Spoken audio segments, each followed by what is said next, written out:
Hey guys, it's Jake here with eTrailer. Today we've got a utility trailer and we're going to be replacing the idler hubs on it with the etrailer.com Easy Grease idler hubs. Now for this particular trailer, we decided to go with the new idler hubs because we were going to have to replace the rear seal, which is what you have to do anyway if you're going to check and repack your bearings. We were going to have to repack the bearings, check for damage. These have not been changed in quite some time, so what we did was just went ahead and ordered the whole new assembly so that we didn't run into any issues when pulling everything apart.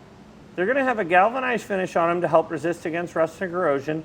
The bolt pattern is going to be a 5 on 4.5, so be sure to check your trailer. We've got plenty of other kits on our website if yours does not match up with that. Last thing we want to talk about before we jump into what comes in the kit and then show you how to get them installed is that these are going to be for 3,500 pound axles. Again, if your axle is not 3,500 pounds or the hubs specifically are not 3,500 pounds that you're taking off, you can check our website and find the ones that are supposed to fit your trailer. Now what this kit's going to come with is you're going to get the idler hub, this cap, the plug that goes on the end. You're going to get the outer bearing and the inner bearing. You'll get the inner seal. The only things that you're not going to get that you will have to reuse are going to be the nut that's on the outside, the washer, and the nut retainer. So you want to keep all that stuff when you go to pull your old stuff off. We will show you a little bit more in the installation, but you might end up needing a new retaining washer if you have any wear and tear on yours. As far as the installation goes, I plan on walking you through the entire installation, but if you don't feel comfortable doing this at home, please check out our dealer locator and find a dealer closest to you that can get this done for you.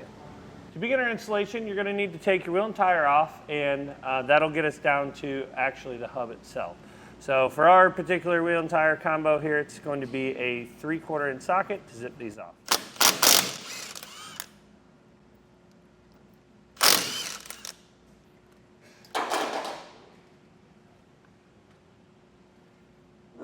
I've got the wheel and tire off, and if you notice on the wheel itself, you can see a little bit of grease coming out the end.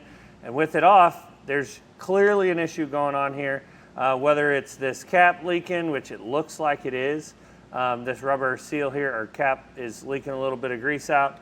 We're going to be replacing that too, because the new kit that we're putting on will come with a new one. So we'll take a screwdriver, just a flathead. If you have a little tiny a crowbar, those work great for back here, but if you don't, chances are you're going to have a flathead screwdriver. We're going to tap this in.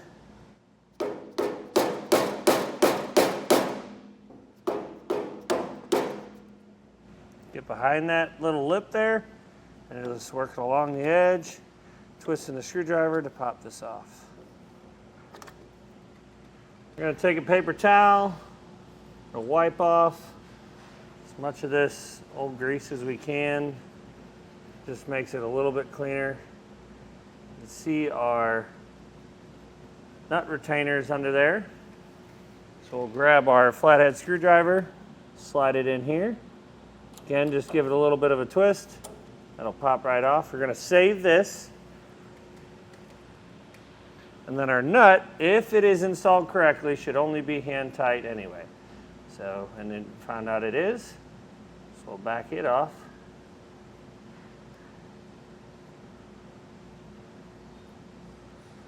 And all these components that we're saving will get cleaned up and get ready to put back on.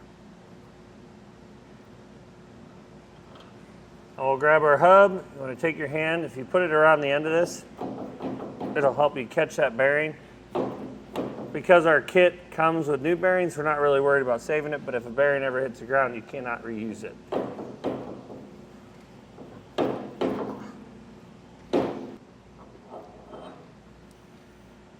On the back side of this, that is where our seal is at. You can see here that the seal is not doing too hot, so it looks like there was a little bit of grease leaking out of the back side too. It's a good time to do any inspection on your spindle, on the components that you're going to be saving. So we know that our retainer, castle nut retainer, was fine. Our spindle, we're going to wipe that off here in a little bit. You want to check the washer, check the nut. The nut was fine too, but you can see this score mark in our And our washer here, we're gonna have to get a new one of these because that score mark is from heat from that bearing. It embedded in there. This is what it's supposed to look like. You can see there's a little, like a wear mark there from the washer being installed, but it should be smooth here. It should not have this, this little void on the inside. Now we're gonna use a little bit of brake cleaner just to clean up the end of our spindle. I wiped as much as I could off with a rag, but we'll take another rag and really get it nice and clean.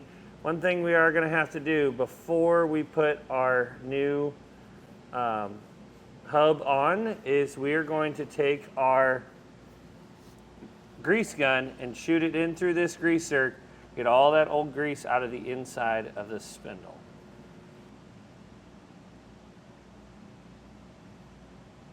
Once you've got the wheel, tire, and hub taken off the other side, you want to repeat that same process on the other side of our trailer.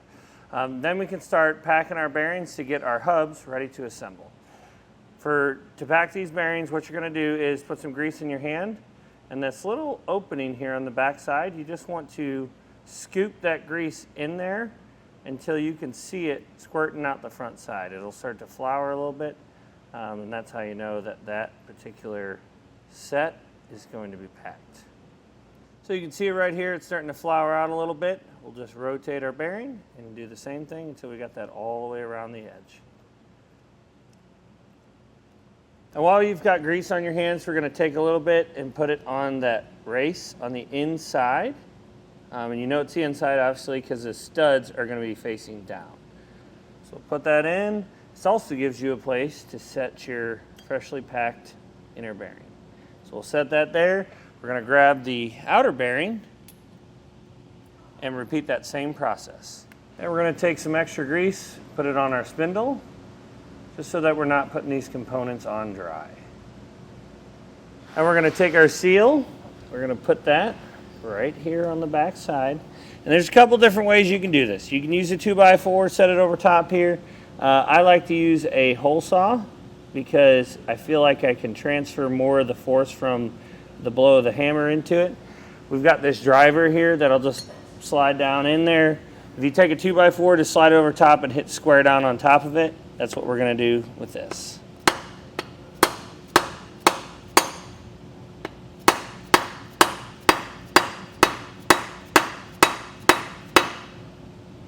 And then with the hole saw, the thing I like about it is you can hear a nice smooth hit on it now. When it rings, that means the hole saw has bottomed out on this rim here, and then you're done.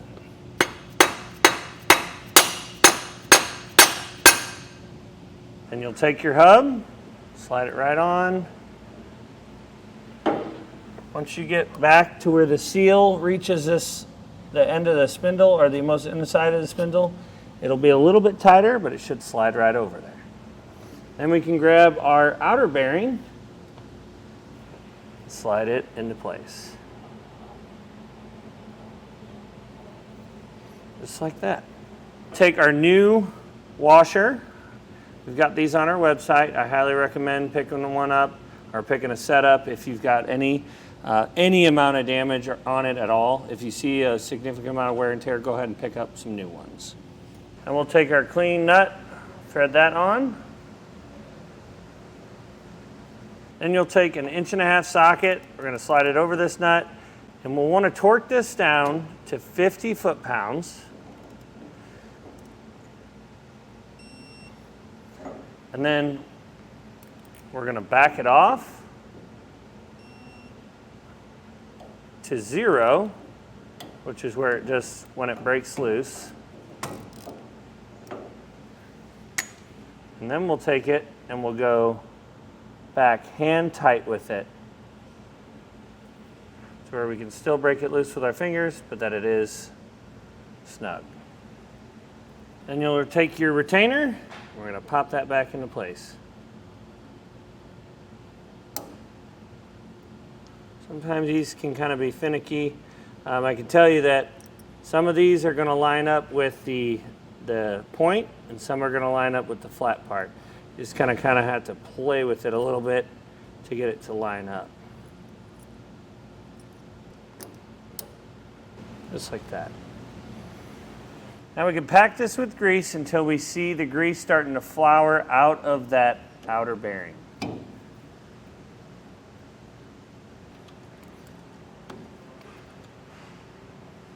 We'll take our cap and we can put it on.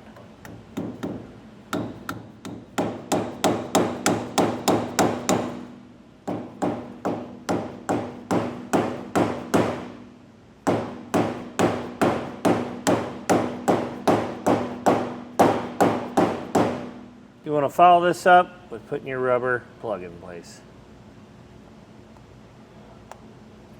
Well guys, now all that you have left to do is put your wheels and tires back on your trailer and torque down those lug nuts.